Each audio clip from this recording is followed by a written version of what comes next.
milionário entra no hospital e trava em choque.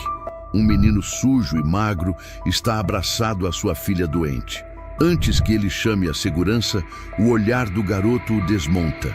O que acontece a seguir destrói tudo o que ele acreditava e muda sua vida para sempre.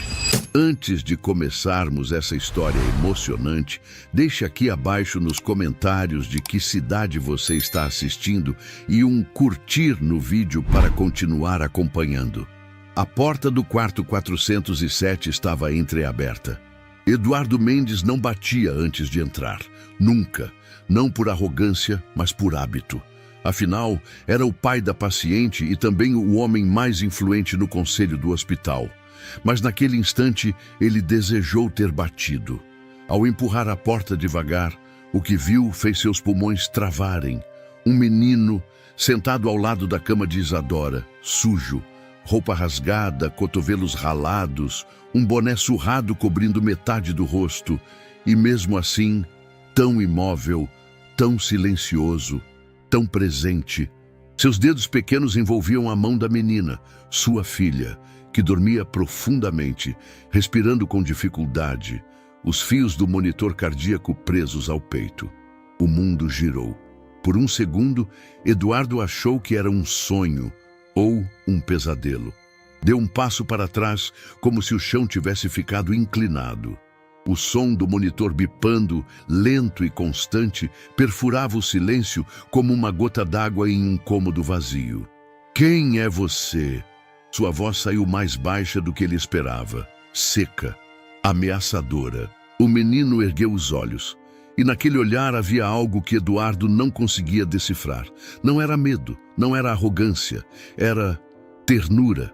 Aquela ternura desarmava, irritava e, ao mesmo tempo, doía. Isadora soltou um leve suspiro, ainda dormindo. O menino levou o dedo indicador à boca, pedindo silêncio com um gesto gentil, quase protetor. Eduardo avançou. Sai de perto dela, agora. Luan? Ele ainda não sabia o nome, mas aquele era o nome do menino. Hesitou por um segundo e soltou a mão de Isadora com delicadeza, como quem devolve algo sagrado. Depois se levantou devagar, mas não correu. Não pediu desculpas. Apenas ficou ali, parado, encarando-o com olhos escuros e calmos, contrastando com seu rosto encardido e franzino. Do corredor, uma enfermeira apareceu, alarmada pela tensão no tom de voz de Eduardo. Senhor Mendes, o que aconteceu? O que esse garoto está fazendo aqui dentro? Isso é um hospital. Minha filha está em estado crítico. Sua voz estalava de raiva e pânico. A enfermeira empalideceu. Senhor, ele vem aqui quase todos os dias, só por alguns minutos. Isadora fica mais calma quando ele está. Achamos que o senhor sabia. Sabia? Ele quase riu, incrédulo. Vocês estão deixando um mendigo entrar no quarto da minha filha sem minha permissão? O menino ainda não tinha dito uma palavra. Antes que Eduardo o expulsasse, Isadora despertou com os olhos inchados e confusos. Papai! Ele correu até a cama, abaixando-se ao lado dela. Filha, está tudo bem. Esse menino, ele estava aqui. Você o conhece? Ela piscou devagar, como se acordasse de um sonho doce e caísse na realidade fria. Ele não te machucou, certo? Insistiu Eduardo. Isadora agarrou o lençol com força. Não, não machucou. Ele é meu amigo. O Luan. Eu gosto quando ele vem. Eduardo recuou, como se tivesse levado um tapa. Luan, ainda parado ao lado da cama, deu um passo para trás. Ele conta histórias. Fica comigo quando você não vem, completou Isadora, a voz frágil como papel de seda. Silêncio. Denso. Incômodo. A enfermeira nervosa tentou intervir. Senhor Mendes, ele nunca fez nada de errado. A senhora Regina da limpeza o conhecia. Disse que o menino ficava no corredor e que sua filha sorria quando ele aparecia. A doutora Paula também sabia. Ele nunca passou mais que 20 minutos no quarto. Eduardo olhou para o menino de novo. Suas mãos estavam sujas de terra e arranhadas, mas uma das unhas tinha um curativo improvisado. talvez feito por alguém que se importava. Havia poeira nos cadarços, mas também cuidado no modo como ele se aproximava de Isadora. Aquilo não fazia sentido. Não havia lógica, segurança, ordem. E mesmo assim ali estava sua filha, frágil, doente, solitária, sorrindo pela primeira vez em semanas. Um menino de rua estava cuidando dela melhor do que ele. A vergonha o atingiu como uma onda gelada. "Vá", disse ele, sem encarar o garoto. "Só vá." Luan obedeceu. Silenciosamente, atravessou o quarto, parou na porta, olhou para Isadora e, por fim, sumiu no corredor. Eduardo ficou parado, estático. Por dentro, um redemoinho de perguntas. Quem era aquele menino? Como havia conseguido entrar tantas vezes? E o mais inquietante, porque, mesmo agora, sentia que talvez tivesse feito algo errado ao mandá-lo embora. A porta do quarto 407 ficou trancada pelos 2 dias seguintes. Eduardo ordenou pessoalmente e reforçou a ordem com 2 palavras que ninguém ali ousaria desafiar: responsabilidade civil. A direção do hospital, constrangida, prometeu uma apuração interna. Enfermeiras foram realocadas. O segurança da ala infantil, afastado temporariamente. Uma série de e-mails formais, trocados entre o jurídico e a administração, tentava apagar o fogo que Eduardo acendera, não apenas por indignação, mas por medo. Medo de que algo fora de seu controle estivesse se infiltrando em seu mundo cuidadosamente blindado. Do lado de dentro do quarto, Isadora mergulhou em silêncio. Ela não respondeu ao café, murmurou a enfermeira. Nem ao almoço.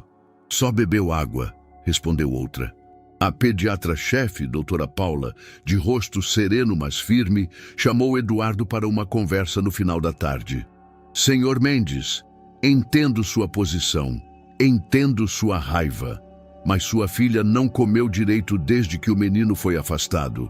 Isso não é justificativa para permitir a presença de alguém sem autorização no quarto de uma criança em recuperação, cortou ele ríspido. Estamos falando de um menino de rua, Paula, sem histórico médico, sem identificação. Poderia ter infectado minha filha, roubado, machucado. Ele não fez nada disso, rebateu calmamente a médica. Pelo contrário, ela deslizou sobre a mesa uma folha com os registros cardíacos de Isadora. Nos dias em que Luan esteve com ela, os níveis de estresse diminuíram, a pressão estabilizou, o humor melhorou.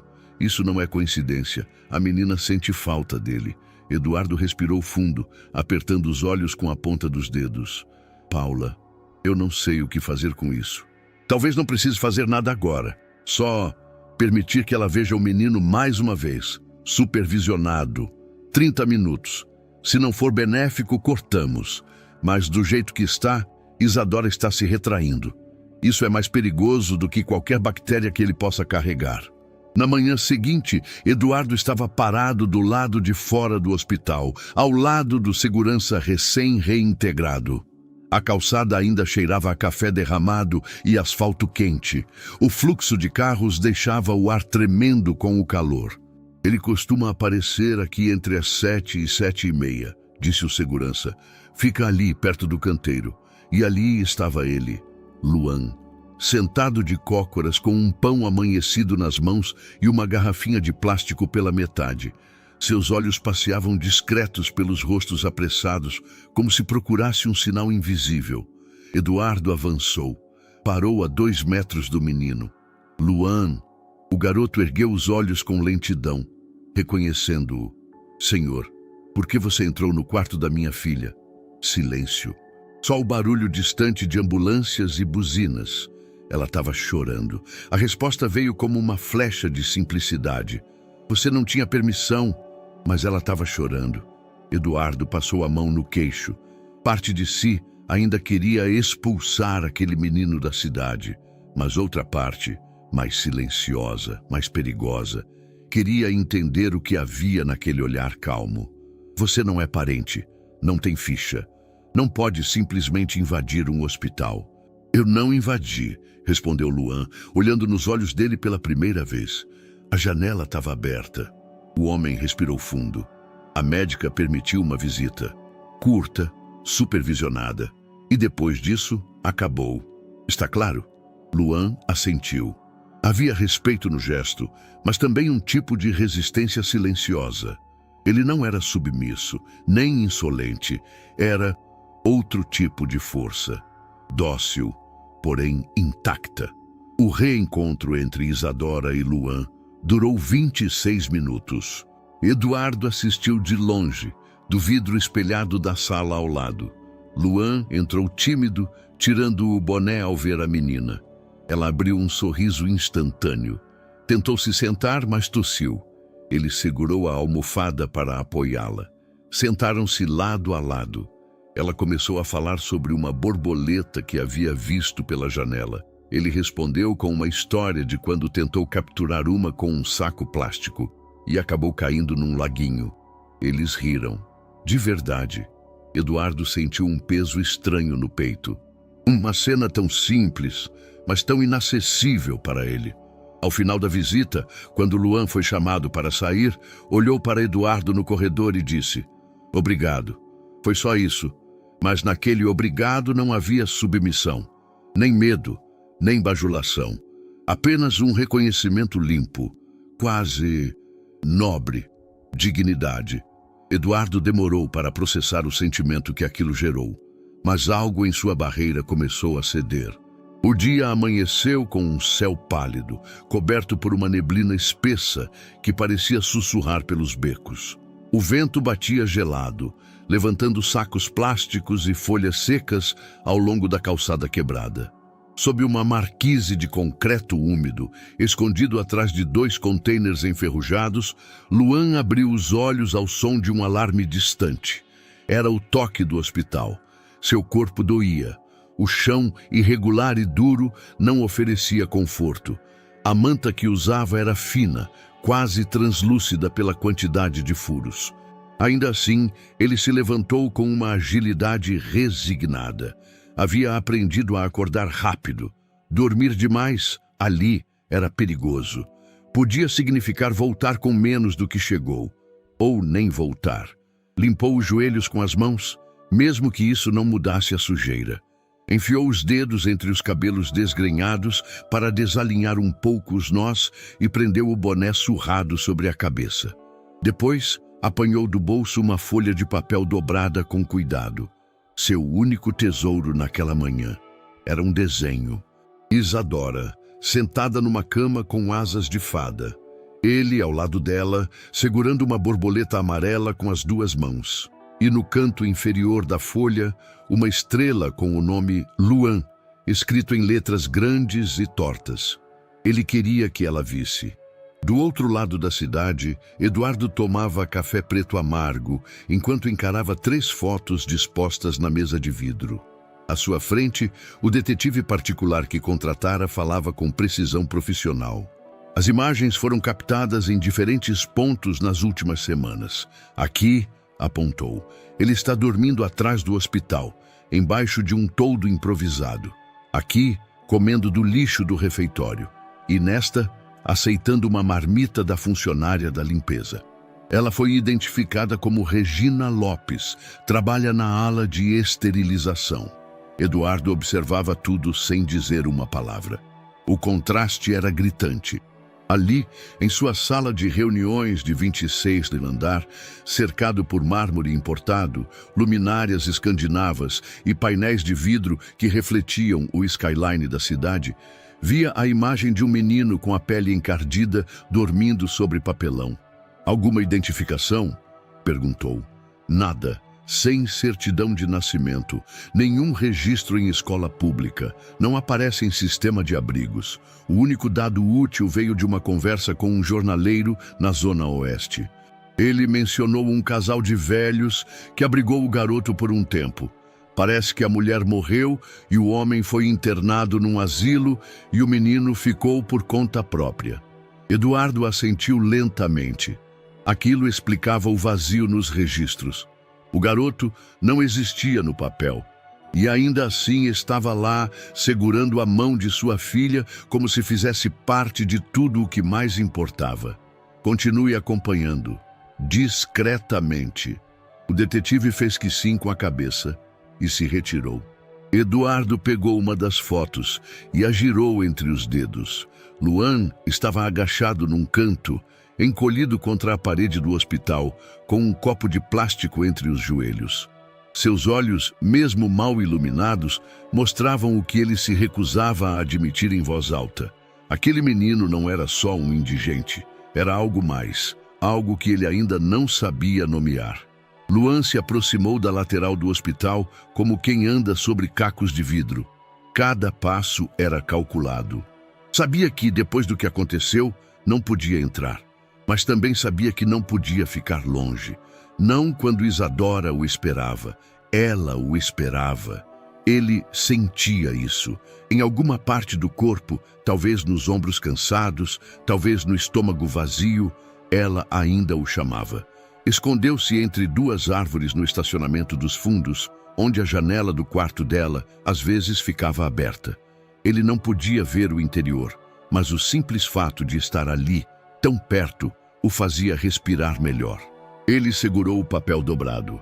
Havia passado a noite redesenhando o contorno do vestido da fada com uma caneta quase seca. Queria que ela soubesse que ele ainda estava por perto, que não tinha ido embora por vontade, mas não sabia como entregar. Ficou ali por 2 horas, esperando que alguém o notasse. Talvez aquela enfermeira de cabelo enrolado, talvez a moça da limpeza. Ninguém apareceu. Um carro se aproximou. Eduardo. Ele saiu do veículo com uma pasta sob o braço e olhos firmes e parou a poucos metros de Luan. Por um instante, o menino pensou em fugir, mas não fugiu. Eduardo o olhou sem raiva, sem gentileza também. Só o observava, como quem procura entender algo que não se encaixa. "O que você está fazendo aqui de novo?" Luan hesitou. "Ela me chamou." Eduardo franziu a testa. "Ninguém chamou você. A janela estava fechada." Luan apenas baixou os olhos. "Aqui." Ele estendeu a folha de papel. O desenho. Olhou com desconfiança. Os traços eram infantis, mas havia algo nele que o fez demorar um pouco mais para dobrá-lo e guardar no bolso. "Não posso permitir que você fique rondando aqui. Isso não é um parque, é um hospital." "Eu sei. E você não pertence a este lugar." Luan levantou os olhos. Havia cansaço neles, mas também algo mais fundo, um tipo de sabedoria que não combinava com sua idade.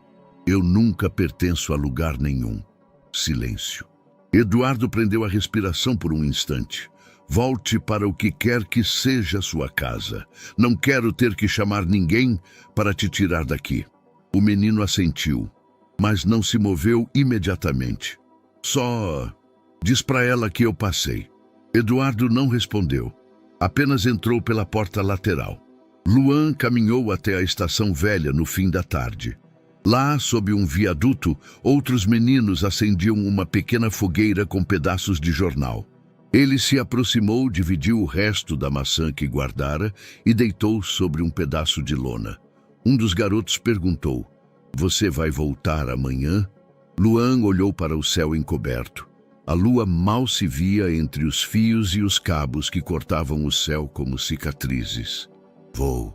E quando fechou os olhos, a última imagem que viu foi a de Isadora sorrindo, e não doente, não pálida, mas de asas abertas, como no desenho, voando alto por entre as janelas de um hospital que ele, no fundo, sabia que nunca teria o direito de chamar de lar. O estúdio estava escuro, e o ar ali dentro parecia mais denso do que no resto da casa. Eduardo desceu os degraus de madeira lentamente, sentindo cada rangido como um eco dos anos que não pisava ali. A maçaneta da porta era fria. O cheiro, levemente abafado, misturava poeira e verniz antigo. Nenhum empregado entrava ali há muito tempo. Não por ordem direta, mas porque todos entendiam que aquele lugar havia sido congelado no tempo. Camila amava aquele cômodo. Era o único espaço da casa que ele nunca redecorou após sua morte. Na parede ainda havia um mural com recortes de jornais antigos, lembretes escritos à mão, partituras e fotos em preto e branco de apresentações beneficentes que ela fazia. Sobre uma bancada, o piano, coberto por um lençol bege, exibia apenas uma ponta visível das teclas brancas. Do lado, uma velha vitrola. Ele se aproximou da estante e puxou uma caixinha de madeira escura. Dentro havia um pendrive. Conectou-o ao aparelho de som. O clique foi seco. A voz de Camila invadiu o ambiente em segundos, leve, desafinada e incrivelmente viva. Vai, Dudu, canta comigo, essa parte é sua, dizia ela no meio de uma risada espontânea. A gravação era de um domingo qualquer, anos antes. Eduardo lembrava. Ela tinha convencido ele a sentar ao lado dela no piano, mas ele não cantara, só ouvira. Ele fechou os olhos. Imagens vieram rápidas. O vestido florido dela dançando pela cozinha, o cabelo preso de qualquer jeito, as mãos quentes segurando o rosto dele nos dias difíceis. E o som da risada. A risada dela era o som que mais lhe fazia falta. Sentou-se na poltrona azul, a mesma em que costumava observá-la tocar, e pela primeira vez em muito tempo sussurrou algo de volta. Eu devia ter cantado com você. A lembrança da maternidade chegou sem aviso.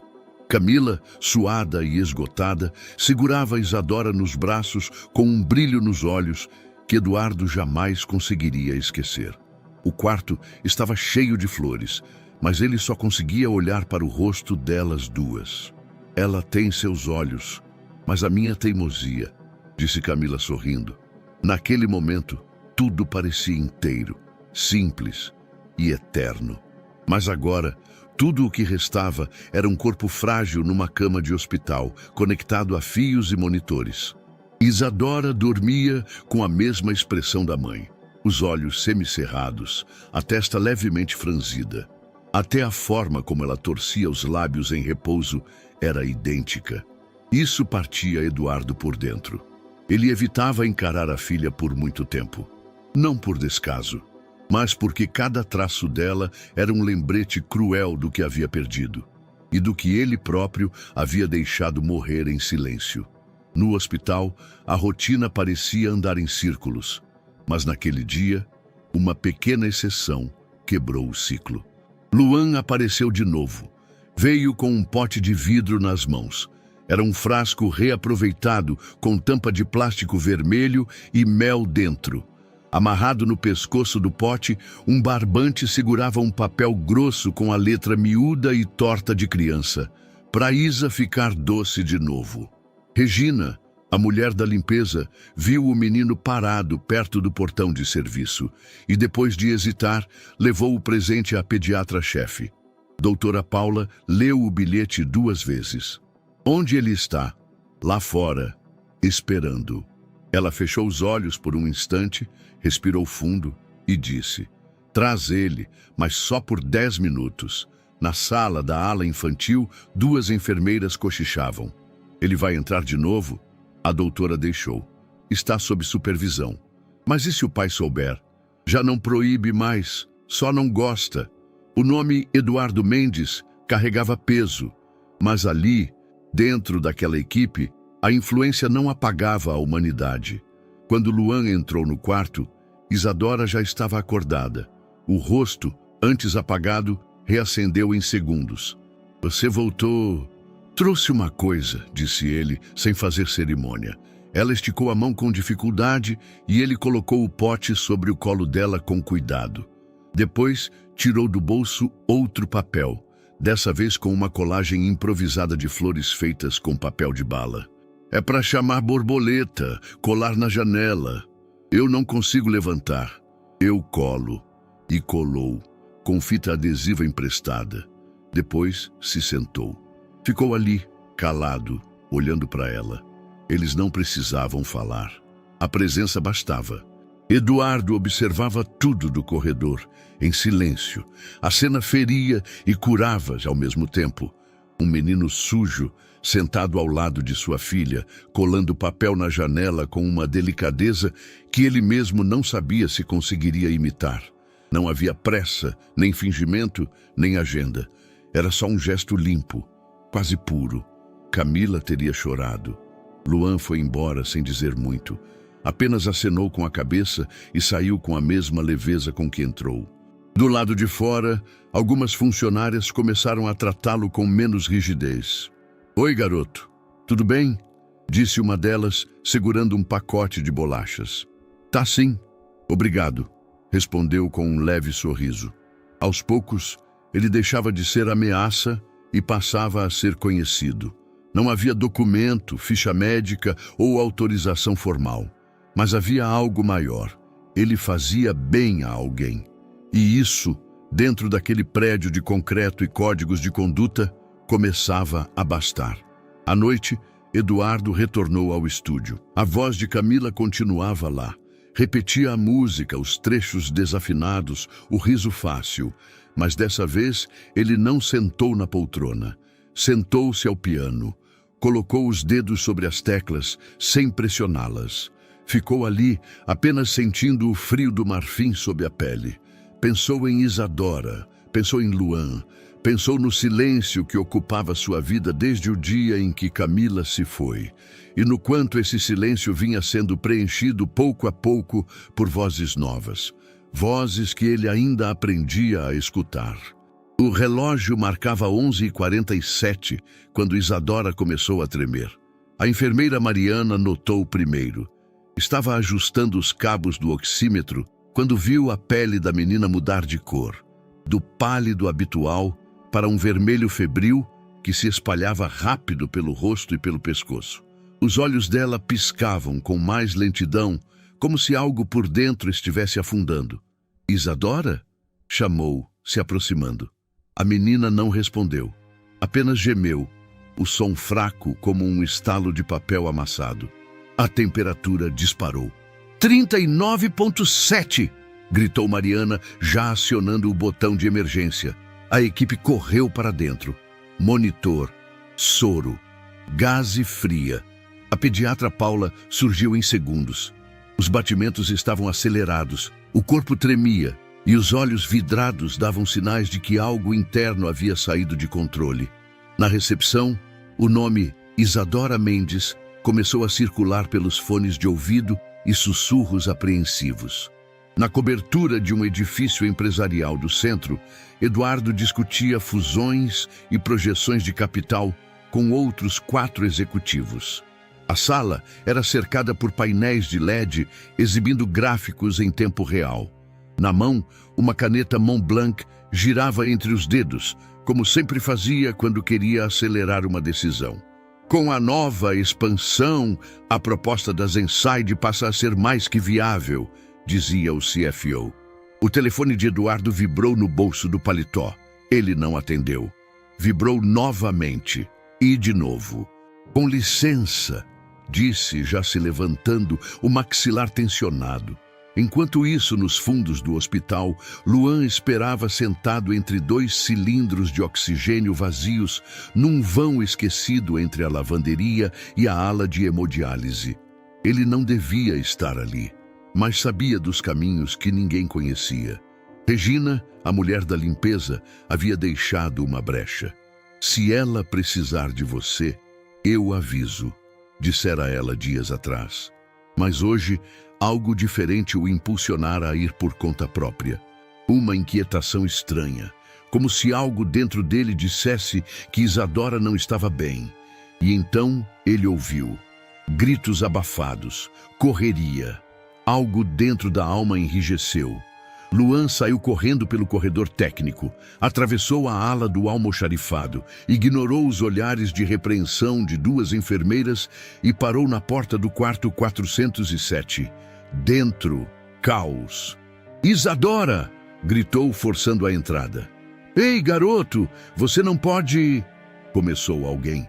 "Deixa ele!" ordenou a doutora Paula, sem tirar os olhos do lado da cama.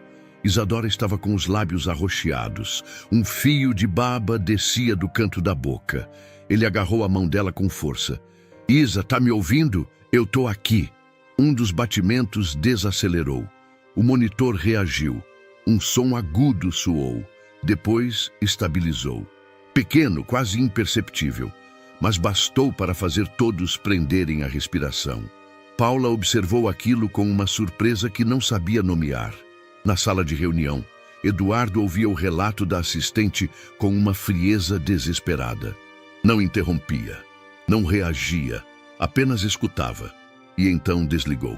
Preciso sair. Agora. A reunião ainda não. Agora. No hospital, a situação já estava sob controle quando Eduardo chegou.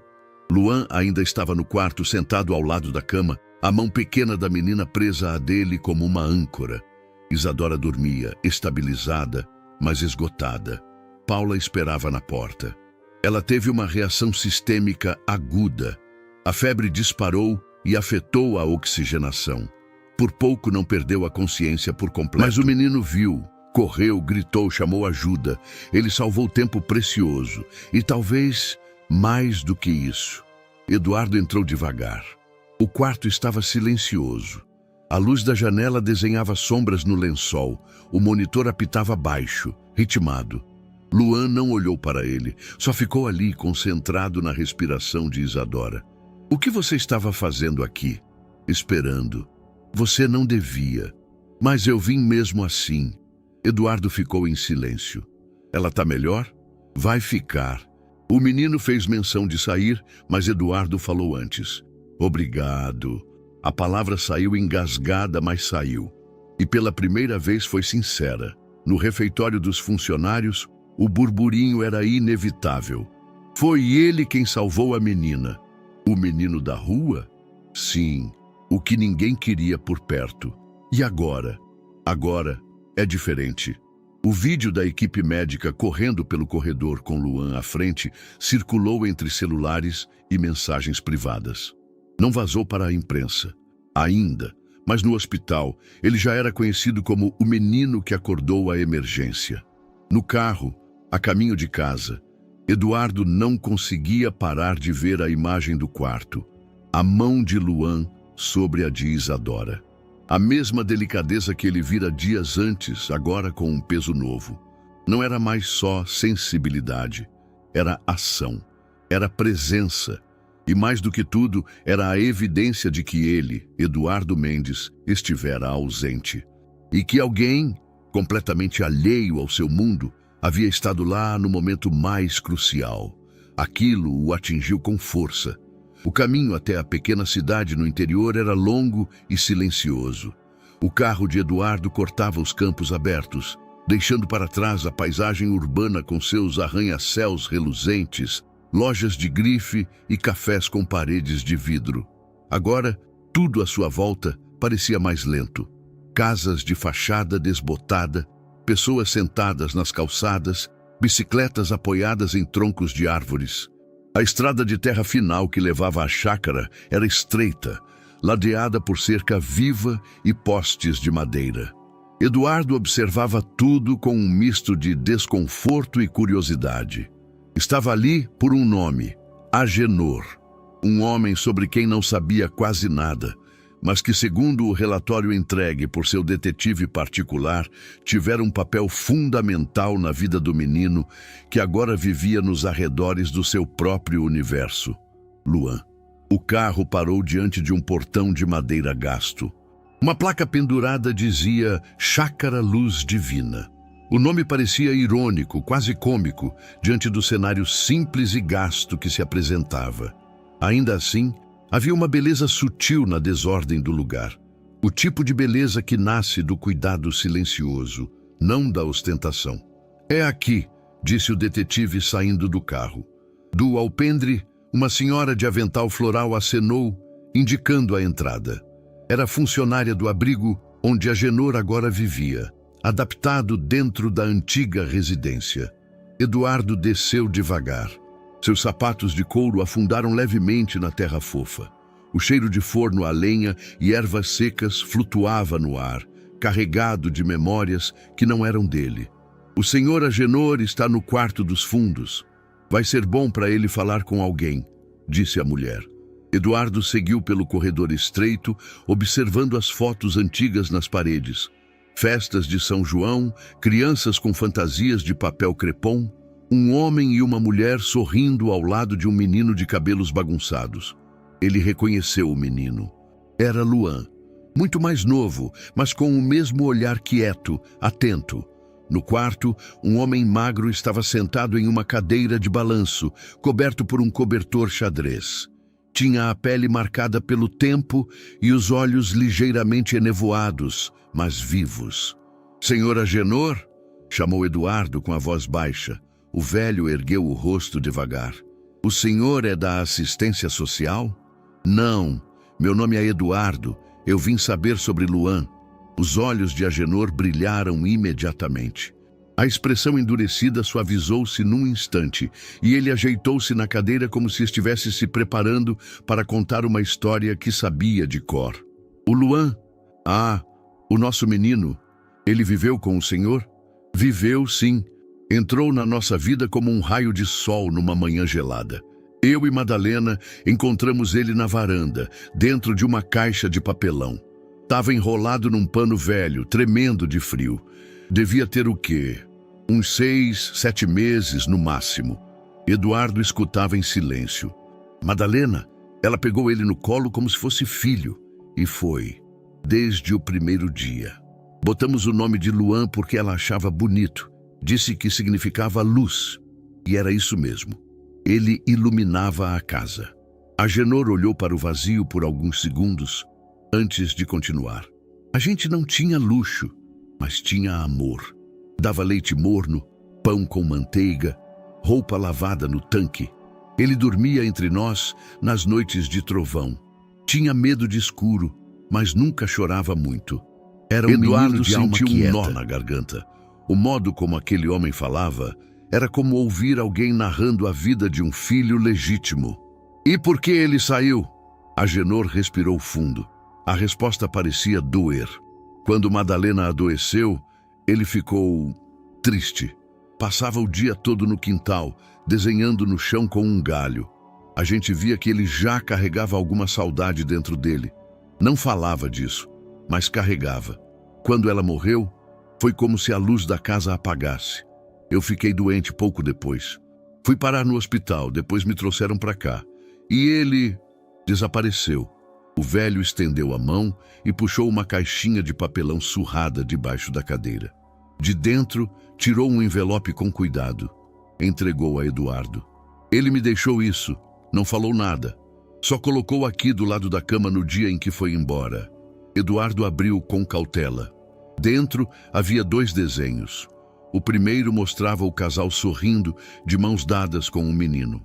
O segundo era mais sombrio. Luan sozinho, sentado debaixo de uma árvore, olhando para o céu cheio de estrelas. No canto inferior, escrito com uma caligrafia simples, havia uma frase: "Eu não quero esquecer." Por um instante, Eduardo sentiu o peso daquela frase como se fosse sua. Ele não respondeu nada, apenas olhou para Agenor e assentiu. O velho parecia em paz agora. "Ele tá bem?" perguntou com um fio de esperança. "Tá." Eduardo hesitou. "Ele tá tentando. Então diz para ele que a gente nunca esqueceu. E que ele é nosso menino, sempre vai ser." A volta para a cidade foi lenta. Eduardo segurava os desenhos no colo, olhando para eles como se fossem um mapa de algo perdido. Uma bússola apontando para um lugar que ele nunca havia visitado, mas que agora precisava conhecer. Cada traço infantil era carregado de sentimento. Não havia nada de elaborado, mas tudo ali dizia: "Eu fui amado." E talvez mais importante ainda, eu ainda me lembro. Chegando em casa, Eduardo não foi direto para o quarto. Foi até o escritório. Abriu a gaveta onde guardava documentos importantes e, com cuidado, colocou os 2 desenhos dentro de uma pasta de plástico transparente. Depois, fechou os olhos por um momento e murmurou: "O menino que não queria esquecer." O portão eletrônico se abriu devagar, emitindo um rangido metálico abafado. O carro preto deslizou pela entrada da casa de Eduardo com a cautela de quem não sabia se deveria realmente estar ali. No banco de trás, Luan observava tudo com olhos muito mais atentos do que curiosos. Ele não perguntava nada, Apenas olhava. As janelas enormes, os vasos de plantas simetricamente posicionados, o gramado tão bem cortado que parecia de mentira. Ele nunca tinha entrado numa casa como aquela e não sabia se devia tirar os sapatos. Eduardo estacionou e desligou o motor. "Pode descer", disse, virando-se para trás. Luan não se mexeu de imediato. Estava imóvel, as mãos presas entre os joelhos. Parecia pequeno demais para aquele banco de couro.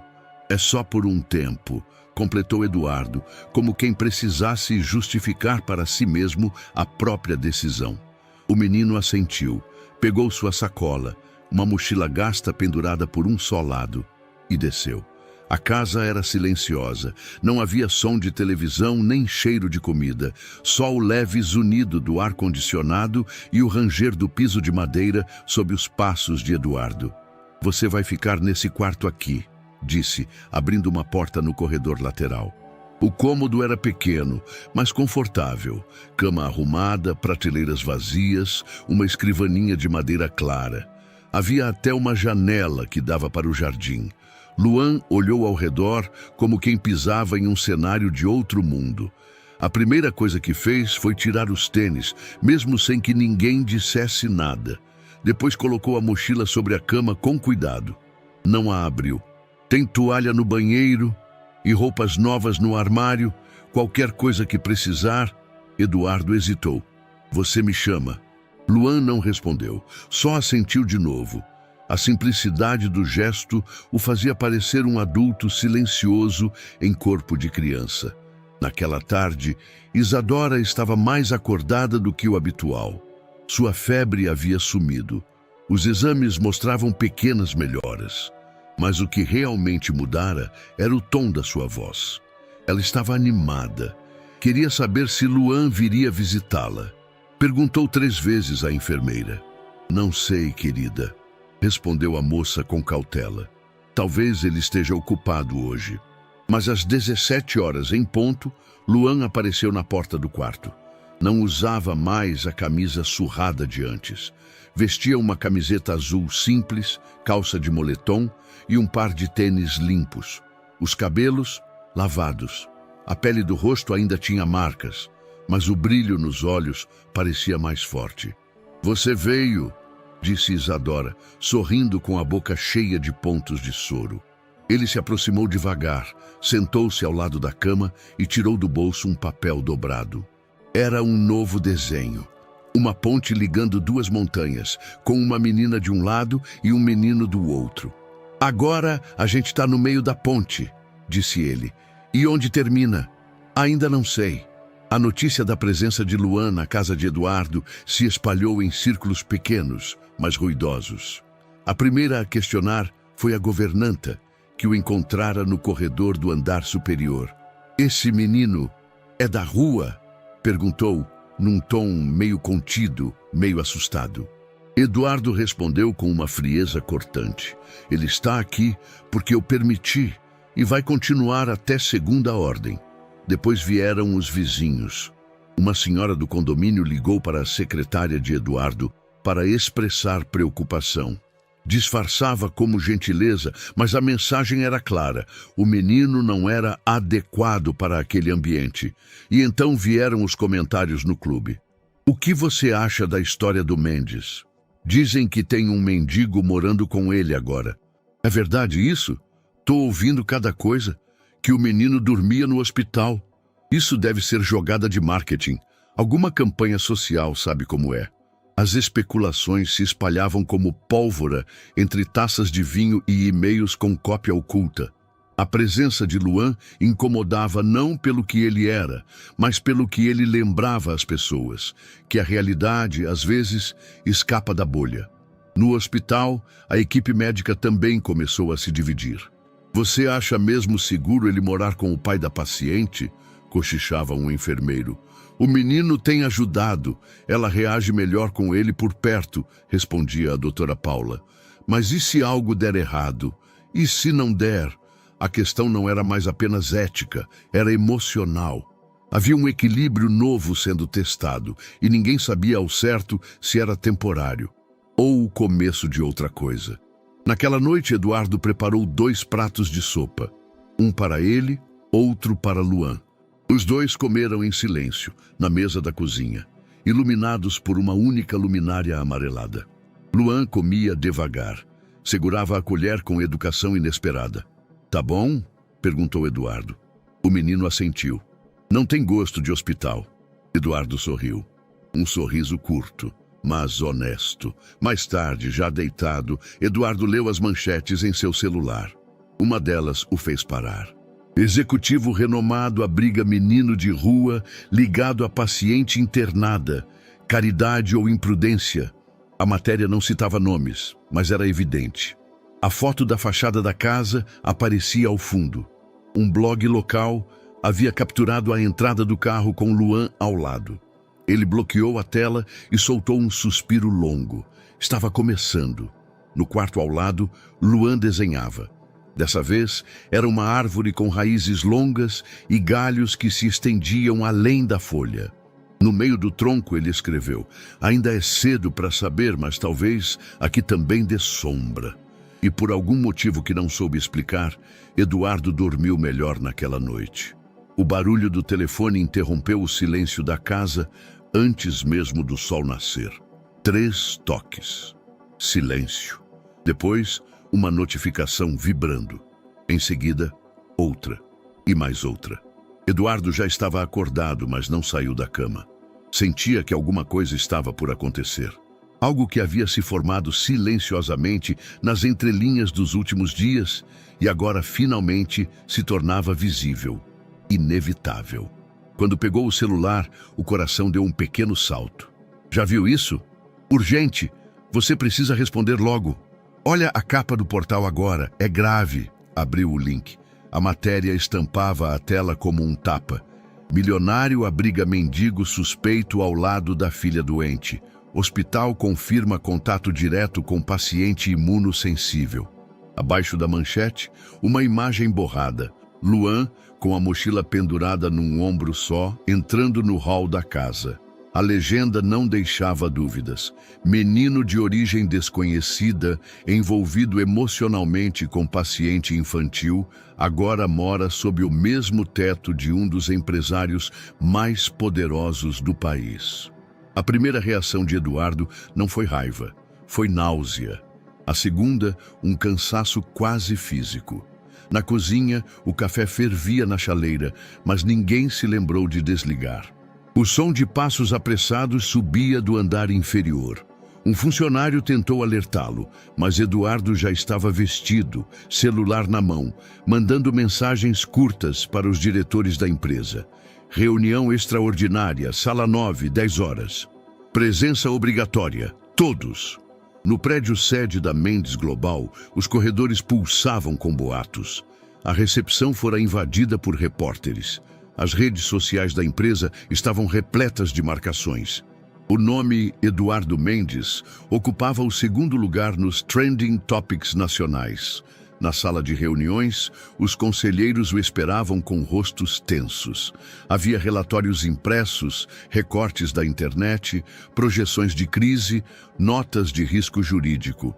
Samuel, o diretor de comunicação, foi o primeiro a falar. "É um desastre, não só pela manchete, mas pela repercussão. Isso já foi replicado por 8 veículos. Os acionistas estão assustados." Eduardo sentou-se sem dizer nada. Usaram sua imagem com o menino. Tem fotos da casa, do portão, até da ala do hospital. A narrativa que estão vendendo é de alguém emocionalmente instável, tomando decisões por impulso, em detrimento da própria filha. "O risco à saúde da menina está sendo explorado ao máximo", completou Denise do jurídico. "Estão insinuando negligência paterna."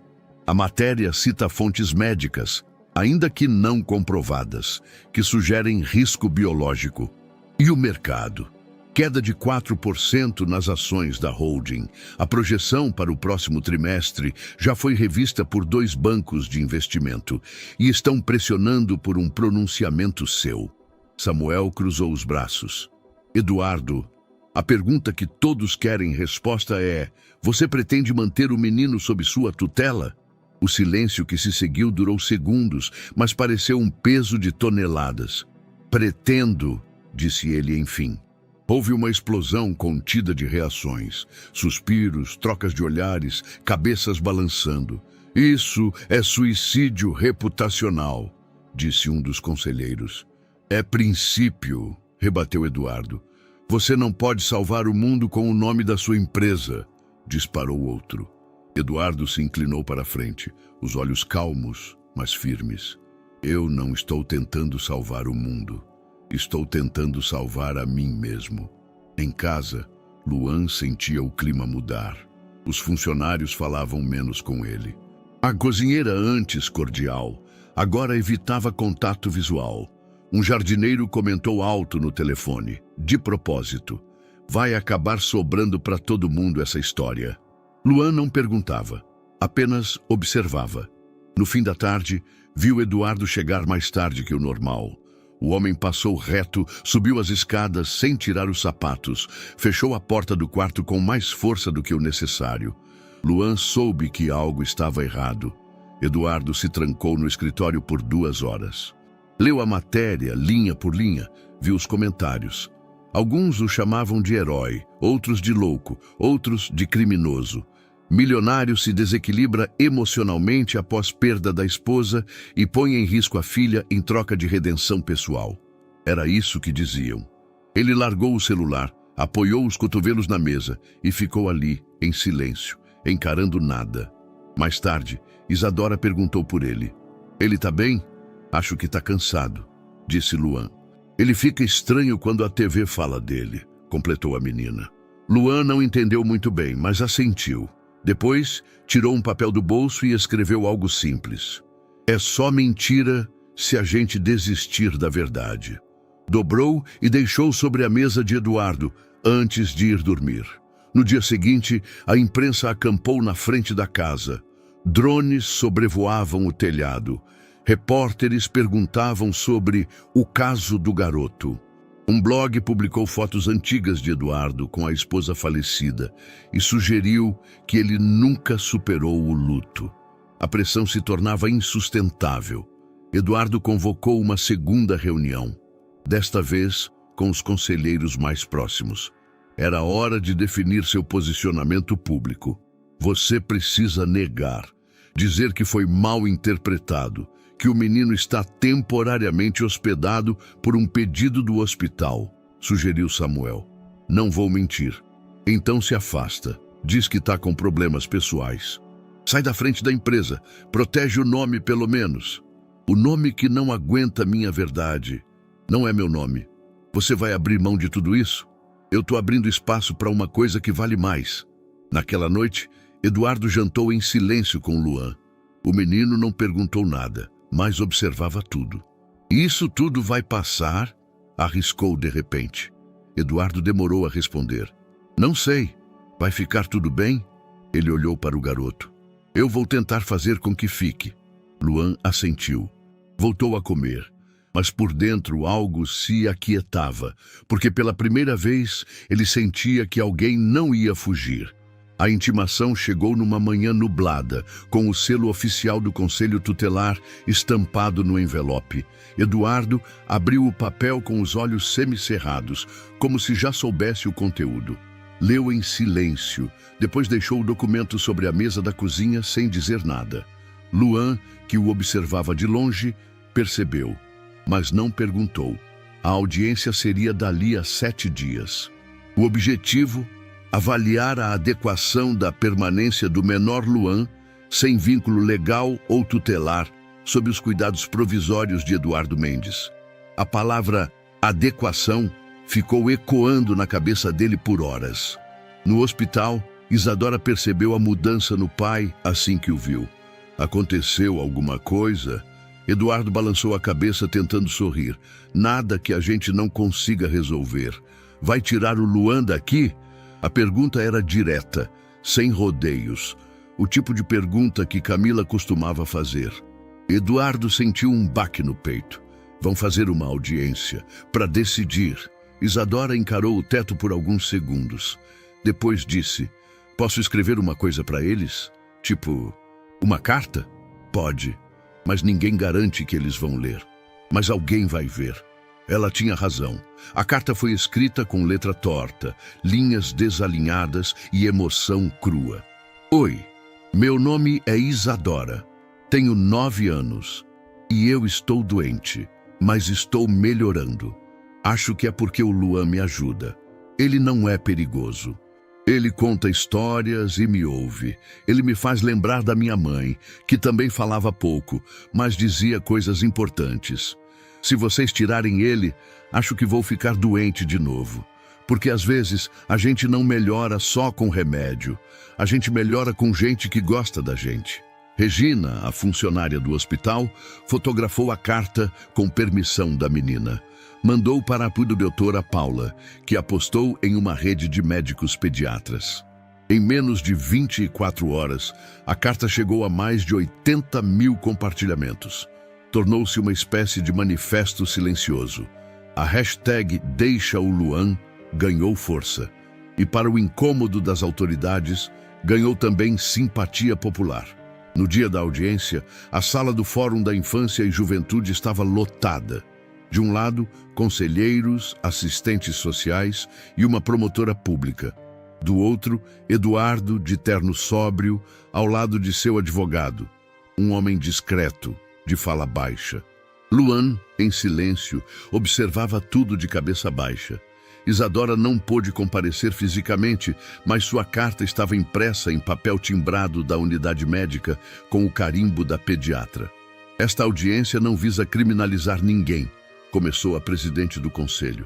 Mas precisamos avaliar se o ambiente oferecido a Luan é seguro, estável e no melhor interesse dele. A promotora pediu a palavra. O menor em questão não tem documentos, não foi registrado, não passou por triagem psicossocial e está atualmente sob os cuidados de um homem emocionalmente abalado por uma tragédia familiar recente. Isso não é julgamento moral, é um alerta sobre riscos. Eduardo pediu a palavra, levantou-se, respirou fundo e falou. Eu perdi minha esposa há quase 2 anos e durante muito tempo me perdi junto. Me escondi atrás do trabalho, da lógica, dos contratos. Deixei de ouvir minha filha. Deixei de olhar para ela. E foi preciso um menino de rua, um menino invisível para todo mundo, entrar no quarto da minha filha, segurar a mão dela e me mostrar que havia algo mais. Silêncio. Ele continuou. Luan não pediu nada, não invadiu. Ele só existiu de um jeito que ninguém esperava. E isso me transformou. Não estou aqui para fingir que sou o melhor pai. Estou aqui para dizer que estou tentando ser. E que essa tentativa nasceu por causa dele. Os conselheiros se entreolharam. A promotora não reagiu. Eduardo então pegou a carta de Isadora. Esta é a voz da minha filha, e se me permitem, é a única voz que realmente importa aqui. Leu a carta em voz alta. Quando terminou, a sala estava muda. A juíza pediu um intervalo para a deliberação. Do lado de fora, repórteres esperavam. Alguns com microfones estendidos, outros com câmeras ligadas. Eduardo não falou com ninguém. Luan se sentou num banco de madeira, a cabeça entre as mãos. Pela primeira vez, ele parecia realmente com medo. Eles vão mandar eu sair? Sussurrou. Eduardo se ajoelhou diante dele. Não sei, mas seja o que for, você não vai estar sozinho. A juíza voltou à sala com a expressão neutra. O conselho, por maioria, determina que Luan poderá permanecer sob tutela provisória de Eduardo Mendes, condicionado a acompanhamento psicológico e social com nova avaliação dentro de 60 dias. A guarda permanente dependerá de novos pareceres. Ela bateu o martelo. Não houve aplausos, mas Eduardo fechou os olhos, aliviado. Luan o olhou com um misto de confusão e gratidão. A gente pode ir para casa? Pode. Mesmo? Mesmo. No carro, a caminho de casa, Luan segurava a carta de Isadora nas mãos. Passava os dedos pelas palavras, como se quisesse decorá-las. Ela escreveu isso mesmo? Cada palavra. E ninguém mandou ela escrever? Não, ela só sentiu. O menino encostou a cabeça na janela. Eu nunca pensei que alguém ia escrever alguma coisa sobre mim sem me xingar. Eduardo não respondeu, mas, ao parar na garagem, tocou levemente no ombro do menino e disse: "Bem-vindo de volta."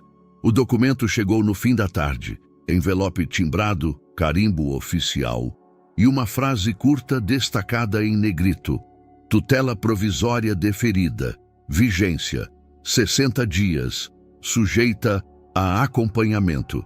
Eduardo leu em silêncio. Depois passou a mão devagar sobre o papel, como se precisasse confirmar com o tato que aquilo era real. Não era a vitória final, nem garantia de nada duradouro, mas era uma porta aberta, uma escolha validada. Luan estava no quintal, sentado perto das hortênsias, desenhando. Era ali que costumava ficar quando queria silêncio sem estar trancado. Eduardo foi até ele, segurando o envelope nas mãos. "Luan." O menino ergueu os olhos. A juíza autorizou. "Você pode ficar, oficialmente." Luan não disse nada de imediato, apenas observou. O silêncio durou mais do que qualquer resposta, até que ele soltou, quase num sussurro: "E se eu errar?" Eduardo se abaixou à frente dele pela primeira vez no mesmo nível. "A gente vai errar juntos." No hospital, a notícia da decisão chegou junto com outra avaliação médica. Isadora estava estável. A febre havia cessado. Os exames vinham mostrando progressos constantes e o emocional, que antes era o maior empecilho, agora era seu maior aliado. A equipe recomendou a transição parcial para casa. Um programa de cuidados domiciliares seria implementado, com visitas de enfermagem e acompanhamento semanal na unidade. Ela vai continuar o tratamento, mas agora precisa de rotina, afeto, normalidade, disse a doutora Paula. "Você acha seguro?" perguntou Eduardo, visivelmente dividido entre a esperança e o medo. "Sim, mas mais do que seguro, é necessário." Na manhã seguinte, Luan acordou mais cedo do que de costume. A casa parecia diferente. Havia cheiro de pão na torradeira e o som abafado de passos no andar de cima. Ele se levantou devagar, foi até a janela e viu o carro do hospital encostando na entrada. Era ela, Isadora. Quando entrou, de cadeira de rodas, os olhos cheios de expectativa e o rosto um pouco mais corado, tudo parou por um segundo. "Bem-vinda em casa", disse Eduardo com a voz falhando levemente. Luan segurava o encosto da cadeira. Isadora olhou para ele e sorriu. "Achei que só ia ver esse sofá nos seus desenhos." Ele riu. E naquele instante tudo parecia encaixar, mesmo que de forma improvisada. As primeiras horas foram um aprendizado. Isadora ainda estava frágil, precisava de ajuda para se locomover, para tomar os remédios nos horários certos, para se alimentar com cuidado. Mas a presença dela na casa modificou tudo. Luan ajudava nos pequenos gestos, buscava cobertas, carregava o copo d'água, trocava os canais da TV. Eduardo cuidava da medicação, lia as instruções dos enfermeiros como se fossem cláusulas de um contrato milionário. E, em meio a essa dança sutil de adaptação, algo novo surgiu: calma. Na empresa, a situação era outra. Os acionistas continuavam pressionando, as ações oscilavam e os tabloides insistiam em pautas ambíguas. Humanidade ou instabilidade? Eduardo Mendes adota órfão enquanto empresa perde valor. O coração do CEO: filantropia genuína ou fuga emocional? A imprensa se dividia. Colunistas elogiavam, influenciadores atacavam. Advogados da holding recomendavam silêncio.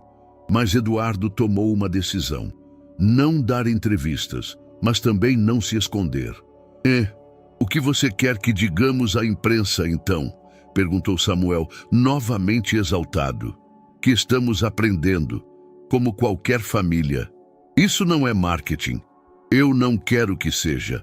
Na casa, pequenas alegrias começaram a se acumular. Na primeira noite dos três juntos, Isadora pediu pizza. Era algo trivial, mas havia meses que não comia nada que não fosse supervisionado. Tem que ser de marguerita, igual a que mamãe fazia, disse ela. Eu não sei se ela fazia pizza, Isa, respondeu Eduardo. Fazia sim. Uma vez queimou, mas disse que era versão rústica. Eles riram juntos. Luan não conhecera Camila, mas ouvi-la citada assim o fazia sentir parte da história. Ele desenhou a cena depois, os três em volta da mesa, a fatia de pizza torta no prato, o riso solto. À noite, Eduardo passou pelo quarto de Isadora para checar se estava tudo bem. Encontrou a luz acesa, ela lendo e Luan ao lado, desenhando um jogo de tabuleiro improvisado. Hora de dormir, disse ele, mas sem autoridade. Apenas como aviso. Isadora guardou o livro.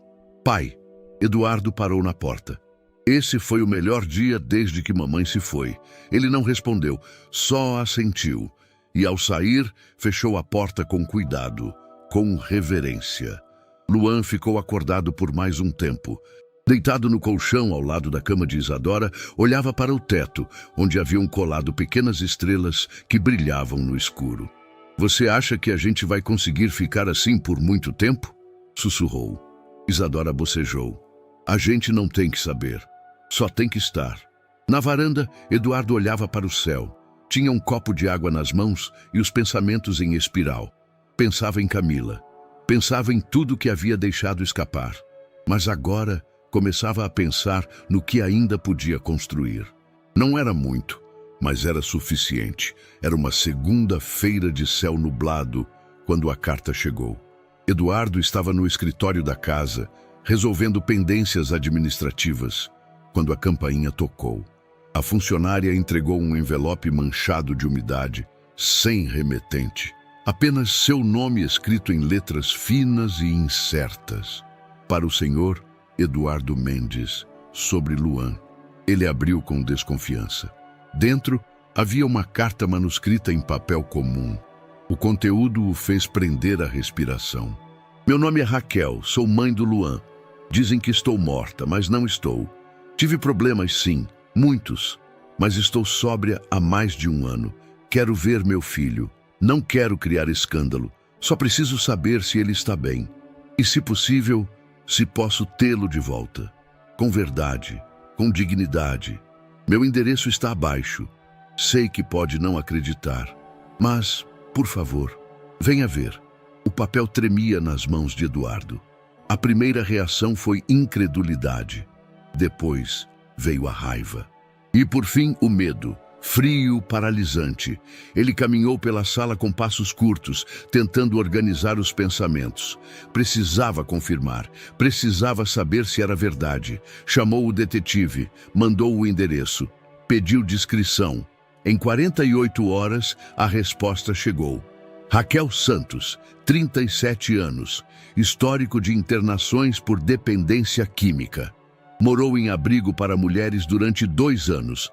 Está de fato sóbria há 14 meses, segundo relatórios do abrigo. Atualmente trabalha como auxiliar de cozinha em um restaurante comunitário. E é mesmo? A mãe? Sim. O hospital onde Luan nasceu tem registro da internação dela. Nome da mãe, Raquel Santos. Nenhum nome do pai. Luan saiu do hospital após 3 dias. Foi abandonado sem registro formal. O resto, o senhor já sabe. Eduardo fechou os olhos. A história, até então tão linear, havia sido rasgada por dentro. Contou a Luan 2 dias depois. Estavam no quintal, ele desenhando um avião de papel e Eduardo aparando uma planta ressecada. Luan, preciso te falar uma coisa. O menino levantou os olhos. Alguém apareceu, dizendo ser sua mãe. O silêncio que se seguiu foi profundo. Nenhuma reação imediata, nenhuma palavra. É verdade? Perguntou Luan por fim. Parece que sim. Os dados batem. Ela escreveu uma carta. Ela está viva? Está. Está sóbria. Quer te ver. Por quê? Porque talvez esteja tentando acertar Luan as abaixou coisas. os olhos de novo. Eu não sei o que pensar. Eu também não. Naquela noite, Eduardo mal dormiu. Revivia a carta, os relatórios, a expressão confusa de Luan. Era como caminhar sobre vidro. Cada passo podia cortar mais do que o anterior. No dia seguinte, ligou para Raquel. A voz do outro lado da linha era baixa, vacilante. Alô? É Eduardo, o homem que está com Luan. Silêncio. Achei que o senhor não fosse ligar. Eu também achei. Raquel suspirou do outro lado. Eu não quero confusão. Só quero a chance de olhar para ele. Nem sei se ele vai me reconhecer, mas eu preciso tentar. Eduardo hesitou. Depois disse: a gente vai. A visita aconteceu em um sábado. Lugar neutro. Uma sala cedida por uma assistente social. Luan chegou de mãos dadas com Eduardo. Tinha os olhos arregalados, mas o queixo firme. Raquel já estava lá. Cabelos presos, roupas simples, mãos trêmulas. Quando viu o menino, o mundo pareceu parar. Luan, ela não se aproximou de imediato. Você tá grande, tá bonito. Luan olhou para Eduardo. Eu não lembro de você, disse o menino.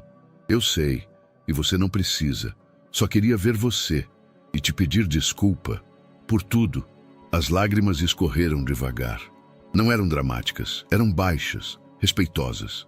Você me deixou? Perguntou Luan, a voz baixa. Eu fui fraca, estava doente, mas não era de maldade. Eu só não sabia como ser mãe. E agora sabe? Raquel tremeu por dentro. Ainda não sei se consigo. Eu estou tentando. Mas estou tentando. Silêncio. E se eu não quiser voltar? Ela respirou fundo. A decisão é sua. Eu só precisava olhar nos seus olhos e dizer que não era porque você não valia. Era eu. Só eu. Na volta para casa, Luan não disse nada. Eduardo também não. No jantar, o menino empurrou o prato com o garfo. Você acha que eu deveria ir? Eu acho que você tem o direito de escolher, mas o direito também de não saber ainda. Eu tô com medo de magoar alguém. Isso é o que torna você quem você é. Luan olhou para ele. Eu não quero sair daqui. Eduardo não respondeu. Só colocou a mão sobre a mesa, ao alcance da mão do menino. E Luan encostou a dele ali, sem dizer mais nada. O prédio do Fórum da Infância e Juventude recebia seus primeiros raios de sol de um dia abafado.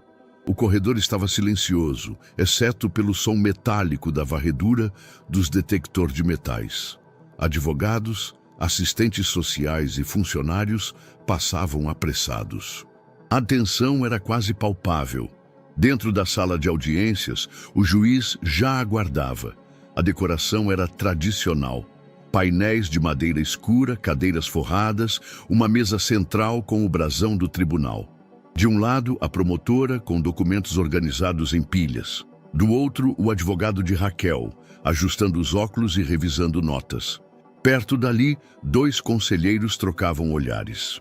No fundo, a assistente social esperava, e à esquerda, o advogado de Eduardo preparava-se para intervir caso fosse necessário. A porta se abriu. A assistente social entrou primeiro, com Raquel ao lado. Ela parava a cada passo, visivelmente emocionada, segurando firme uma pequena bolsa. O olhar de Raquel oscilava entre esperança e medo, enquanto cumprimentava o advogado com um aceno delicado. Em seguida, entraram Eduardo e Luan. O garoto estava de mãos dadas com o pai. A postura de Eduardo era firme. Ombros alinhados, expressão serena. Luan, por sua vez, mantinha o olhar baixo. Havia silêncio, mas seus passos eram decididos. Ao alcançar o tribunal, sentaram-se. Eduardo à direita, Luan à sua frente, com os pés quase tocando o chão. O juiz abriu a sessão. Em nome da infância e juventude, declaro iniciada esta audiência.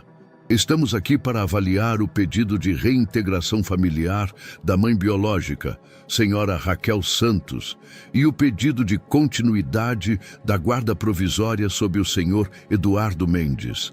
Exponham-se os argumentos iniciais. A promotora assumiu a palavra. Excelência, bem como consta nos autos, a requerente, apesar de seu passado marcado por dependência, está em abstinência há mais de um ano, em tratamento regular, e tem plenas condições de oferecer um ambiente estável. No entanto, a criança, de acordo com a avaliação de equipe multidisciplinar, Hoje se encontra emocionalmente consolidada sob os cuidados de seu tutor atual, Sr. Eduardo Mendes, que provê estabilidade, suporte emocional e rede de apoio. Recomendamos a continuidade da guarda provisória até nova deliberação. O advogado de Raquel solicitou a palavra. Meritíssimo, minha cliente reconhece seus erros e assume total responsabilidade. Deseja restabelecer o vínculo com o filho e ajudar a construir um futuro mais saudável. Ela entende que há uma rotina estabelecida, mas pede ao tribunal periodicidade de convivência, com supervisão, e a criação gradual de um novo equilíbrio familiar. O silêncio caiu na sala. Seguiu-se uma breve pausa antes de o juiz chamar Eduardo para falar. Senhor Mendes, o senhor deseja se manifestar? Eduardo respirou fundo, levantou-se e caminhou até a pequena plataforma onde poderia confrontar os presentes com suas palavras. Meritíssimo. Boa tarde a todos. Estou aqui hoje não apenas como tutor legal, mas como alguém que se reconhece imperfeito. Perdi minha esposa há 2 anos e na perda me perdi também. Fiquei ausente, emocionalmente e fisicamente, de minha filha. Foi preciso que alguém, um menino de ninguém, entrasse na nossa dor e me mostrasse o caminho de volta. Ele fez uma pausa, o olhar firme. Recebi a visita da mãe biológica dele. Soube do seu histórico, do seu esforço, da sua recuperação. Fiquei feliz por ela estar viva e lutando. Quero do fundo do coração que ela encontre seu lugar de paz, dentro ou fora da vida dele. Mas também vejo uma criança inteira que hoje vive uma rotina segura, com estímulos, afeto, períodos de descanso, amigos e uma casa que passou a chamar de lar, palavra que por muito tempo Érica, Isadora, repetiu sem saber o significado real. Ele respirou fundo, a voz embargada. Luan decidiu estar conosco. Não disse que ama mais ou menos. Disse que quer ficar. O tribunal tem o dever de respeitar essa vontade, especialmente quando encerra de forma tão clara e madura. Se me permitem, a criança pode crescer com visitas monitoradas sem sofrimento. Mas tirá-lo disso seria quebrar a ponte que ele construiu com o próprio passado. E comigo e com minha filha. Sentou-se. O ambiente ficou carregado. O juiz, confirmando lentamente com a cabeça, perguntou a Luan: "Você fala se quiser." O menor respirou fundo. "Eu sei que ela é minha mãe", começou em voz firme. "E eu gosto dela. Mas ela me abandonou, né? Eu lembro de mais nada. Aqui perto do pai, da Isadora, eu me sinto bem. Eu fiz amigos, eu tenho casa. Eu não sei onde eu estaria se voltasse com ela." A voz vacilou, mas ele continuou. "Ela pode vir me ver quando for seguro, mas por agora eu quero ficar com essa casa." Ele apertou os dedos do pai. Eduardo olhou para o juiz, que então olhou para Raquel. Ela engoliu seco. Lágrimas escorriam discretamente. O juiz respondeu com voz branda, mas firme. "A corte registra a opinião da criança, cujo grau de maturidade consideramos adequado. Nessa audiência, a vontade do menor prevalece. Determino que a guarda permaneça com o senhor Eduardo Mendes. A mãe terá visitas semanais supervisionadas por assistente social, atualizações obrigatórias sobre o menino por pelo menos 3 meses até nova avaliação." Ele bateu o martelo, pôs fim à audiência. Silêncio. Então o juiz suspirou. "Parabéns a todos pela postura e responsabilidade. Entendemos que o caminho da família, como da sociedade, é complexo." E aplaudiu mentalmente ao ouvir 2 pequenos soluços, de Raquel e do próprio Luan. Depois, todos levantaram-se. A audiência se dissipou em sussurros, abraços contidos e rumo à porta. Lá fora, no corredor, Raquel foi a primeira a estender a mão a Eduardo. Ele apertou-a com leviandade, reconhecendo a partida que havia surgido das cinzas da dor. Luan se aproximou timidamente. "Eu sinto muito", sussurrou ele, olhando nos olhos de Raquel. Ela assentiu com gratidão. "Obrigada por me lembrar de quem eu fui." Eduardo pegou Luan pela mão. Vamos voltar para casa? E juntos partiram. Luan olhava para trás uma última vez. Sorriu. Acreditou. A cerimônia aconteceu em uma manhã clara de sábado. Havia um pequeno chá providenciado por Eduardo, bolo de chocolate, suco de maracujá, algumas flores brancas e fotos de família espalhadas por uma mesa no quintal. A advogada e o juiz apareceram primeiro, depois Regina, doutora Paula e outros apoiadores do hospital. Havia também uma pequena gravação da audiência, exibida brevemente em um tablet, revisitando aonde tudo começara. O juiz se sentou em frente à mesa improvisada, olhando para os presentes. Pediu silêncio e disse: "Estamos aqui para formalizar o termo de adoção do menor Luan Santos Mendes, já sob tutela provisória do senhor Eduardo Mendes. Confirmo o consentimento da mãe biológica, senhora Raquel Santos. Cumpre-me perguntar, todos os envolvidos confirmam o desejo de seguir com essa adoção?" Eduardo assentiu, a voz firme. "Sim." Isadora, ao lado, sorriu de lado, as mãos entrelaçadas. Raquel tomou fôlego e falou: "Sim." O juiz passou o documento e explicou brevemente. Eduardo assinou por último e em seguida segurou a mão de Luan. Quando o juiz declarou: "A partir de hoje, vocês são oficialmente pai, mãe e filha", houve silêncio por um segundo. Depois, aplausos, alguns sorrisos espontâneos e lágrimas de emoção. Luan olhou para Eduardo e depois para Isadora. Um sorriso tímido, mas genuíno, floresceu. Na segunda-feira, na escola de Isadora, uma pequena apresentação foi organizada. As crianças deveriam falar sobre o que é uma família. A professora chamou a garota. Ela subiu ao palco improvisado com a mão de Luan apertada ao lado dela. "Eu sou Isadora e essa é minha irmã." "Ops, meu irmão agora, Luan. Para mim, família é quem te cuida quando você está doente. É quem te ensina a desenhar. É quem te abraça sem esperar nada em troca." A frase básica tornou-se emocionante porque ela citou um exemplo real. Falou sobre Luan colando borboletas na janela do hospital, sobre as pizzas e os risos, sobre o abraço após a audiência. A plateia, adultos e crianças, ficou calada por segundos. Quando ela terminou, uma salva de palmas tomou conta. A professora registrou em vídeo discretamente. Naquele mesmo dia, o vídeo foi postado por um pai de outra criança. Logo, ganhou milhares de compartilhamentos. As mensagens vinham do país inteiro. Nem todo herói usa capa. Alguns só seguram a mão de outra criança. Essa menina de 9 anos explicou o que eu tentava dizer com discursos. Isso é o que o futuro deveria parecer. A hashtag Família Mendes viralizou. Eduardo recebeu dezenas de mensagens de apoio, ex-sócios, colegas de escola e até do ex-presidente da holding. Alguns diziam que essa era a imagem que valia mais do que os gráficos de mercado. Na semana seguinte, ele anunciou oficialmente um projeto social, um abrigo para crianças em situação de rua ou vulnerabilidade, com apoio médico, psicológico e espaço para convivência.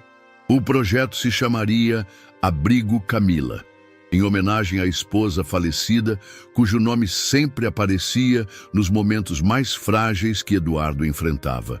A proposta foi apresentada com texto e imagens.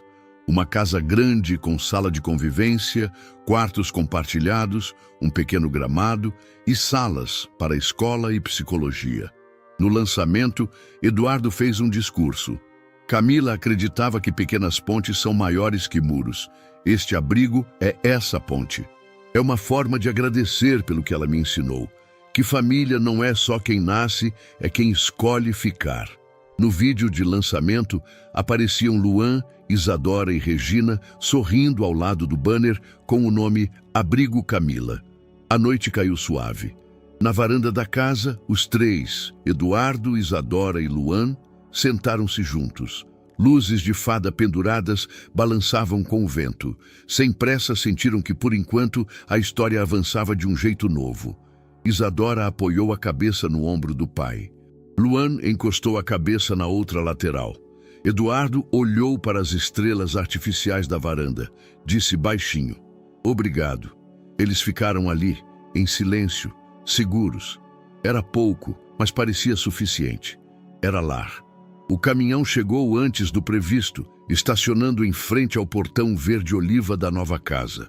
Não era cercado por muros altos, como o apartamento anterior, nem possuía sistema de segurança de última geração. Era simples, térreo, com um pequeno jardim na frente e 3 janelas viradas para o sol da manhã. Luan foi o primeiro a descer do carro, curioso.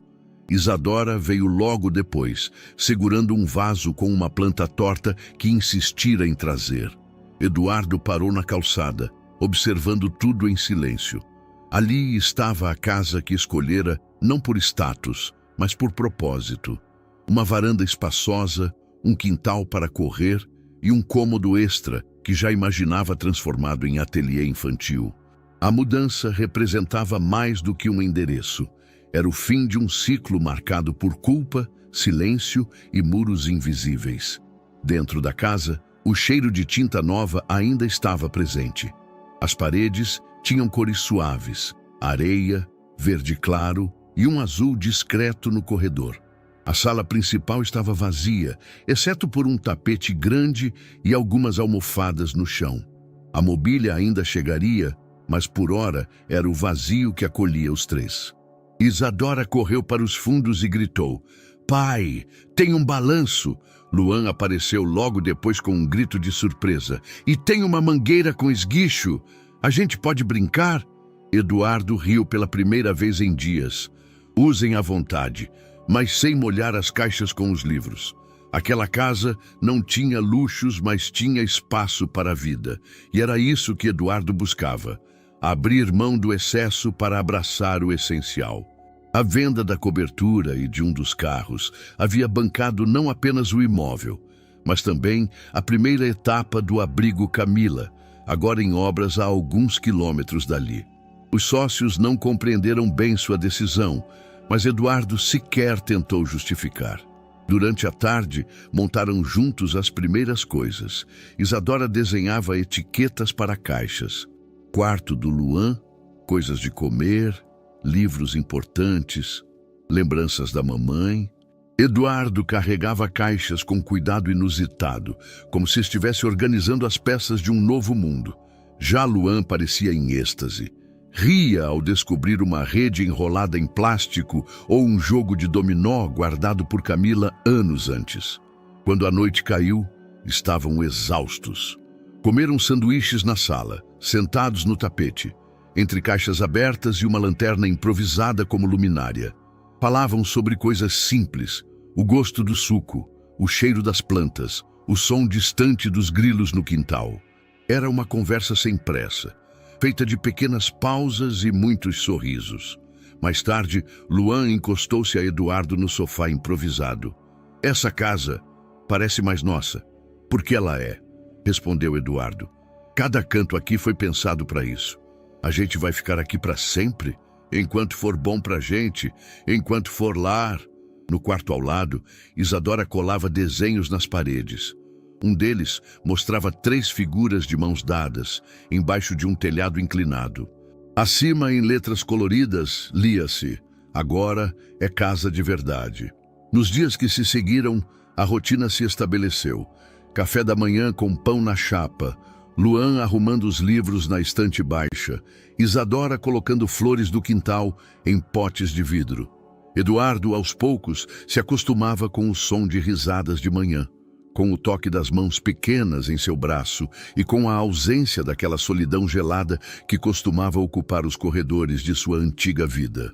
Durante uma tarde de sábado, sentaram-se todos juntos no quintal. Isadora lia em voz alta um trecho de um livro de aventura. Luan escutava atento, com as mãos sujas de terra. Eduardo, de olhos fechados, ouvia mais o som das vozes do que as palavras. Não era um momento grandioso, era só um momento, mas para ele significava tudo. Na semana seguinte, instalaram o último móvel da sala, uma estante de madeira clara com os porta-retratos. Fotos de Camila, agora ao lado das de Luan e Isadora. Uma composição nova, mas coesa, sem substituição, apenas soma. Na varanda, ao fim de mais um dia simples, Isadora cochichou para o irmão. Você viu como ele está mais leve? Quem? O papai. Luan assentiu. Antes ele era tipo uma armadura. Agora parece um cobertor. Isadora riu. E você era um vento. Agora está virando raiz. Luan sorriu, sem entender tudo, mas gostando da ideia. Lá dentro, Eduardo lavava pratos enquanto cantarolava. Sem pressa, sem angústia.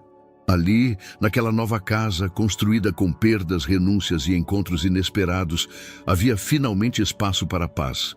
Não perfeição, não ausência de dor, mas abrigo. Não só físico, mas emocional. E isso, mais do que qualquer coisa, era o que Camila teria desejado. A varanda estava decorada com fitas de tecido cru, lanternas de papel e algumas flores do quintal colhidas por Isadora. Sobre a mesa, brigadeiros disformes e um bolo de morango com cobertura feita por Luan, que insistira em aprender a receita dias antes. Era o aniversário de 10 anos de Isadora, e o primeiro em que ela parecia verdadeiramente feliz. As crianças da escola começaram a chegar por volta das 4 da tarde, trazendo sorrisos, pacotes embrulhados em papel reciclado e desenhos feitos à mão. Eduardo recebeu todos com um sorriso gentil. Não usava terno, usava camiseta, jeans e chinelos. Pela primeira vez em muitos anos, ele não precisava vestir uma armadura. Isadora correu de um lado a outro com Luan, organizando brincadeiras improvisadas como pique-música, mímica misteriosa e teatro de fantoches. Em certo momento, chamou todos para o quintal e fez um discurso pequeno, mas sincero. Eu queria agradecer, porque antes eu não gostava de aniversários. Achava que era um lembrete de que a mamãe não estava aqui, mas agora é diferente, porque eu tenho vocês. E ele, apontou para Luan, meu irmão, meu melhor amigo. Ele me ensinou que a gente pode rir mesmo quando a saudade está doendo. Houve um silêncio afetivo. Depois, palmas. No fim da tarde, quando o céu começava a mudar de cor, Eduardo chamou Luan para dentro. O menino vestia uma camiseta azul clara e segurava um violão que Regina havia lhe dado meses antes. Tem certeza de que quer cantar? É a música dela, né? Respondeu. A que ela gostava. A que você disse que ela cantava para Isa dormir. Então, é agora. Vai com calma. Respira. Luan assentiu. Quando voltou à varanda, subiu no banquinho de madeira e esperou que todos silenciassem. Dedilhou o violão com mãos pequenas e um pouco trêmulas. Então, começou a cantar. A voz era suave, ainda um pouco desafinada, mas doce. A melodia era a preferida de Camila, uma canção antiga de ninar, cheia de palavras simples sobre estrelas, janelas e esperança. A letra falava de um céu que nunca dorme, de mães que moram nas nuvens, de filhos que seguem em frente mesmo quando tudo parece quebrado. As pessoas ficaram quietas. Algumas mães enxugavam discretamente os olhos. Crianças, mesmo sem entender tudo, sentiam a vibração no ar. Isadora chorava baixinho, sentada no degrau, com as mãos sobre os joelhos. Eduardo, parado mais ao fundo, tinha os olhos marejados. Aquele momento era mais que música, era reconciliação. Era a voz de um menino sem berço, que agora ajudava a reconstruir a memória de uma mulher que ele nunca conheceu, mas que sentia fazer parte de tudo. Quando a música terminou, houve um segundo de silêncio absoluto. Depois, aplausos sinceros. Luan desceu do banquinho e Isadora correu para abraçá-lo. A festa continuou com leveza. Os últimos raios de sol atravessavam as frestas da varanda. As velas foram apagadas entre risos e sopros compartilhados. O presente mais elogiado foi um quadro com colagens feitas por amigos que trazia a frase: "Família é a arte de ficar". Já quase à noite, com as crianças indo embora e a casa voltando ao silêncio, Eduardo permaneceu no mesmo canto da varanda. Sentado, os pés descalços tocando o piso de madeira, ele observava os dois, Isadora dançando em círculo sozinha e Luan recolhendo pratos e copos com atenção. A câmera, se existisse, giraria lentamente sobre os rostos. O dela iluminado pela liberdade de sorrir, o dele pela responsabilidade de cuidar. E então, pararia no rosto de Eduardo. Um sorriso contido, os olhos úmidos, mas calmos. A mão repousada sobre o peito, como quem sentia um ritmo novo, mais leve. Não havia falas finais, nenhuma grande revelação. Apenas um silêncio cheio de vida. Ali estava ele, um homem que perdera tudo e depois encontrou o que importava. Não nas cifras, nem nos prédios altos, nem nos planos perfeitos, mas ali, num abraço apertado, numa nota desafinada, numa tarde que cheirava a bolo e saudade. Era paz, finalmente. E então, o que achou dessa história emocionante? Conta pra gente nos comentários, vamos adorar saber sua opinião. Não esquece de deixar seu curtir para apoiar nosso trabalho e se inscrever no canal. Nos vemos na próxima.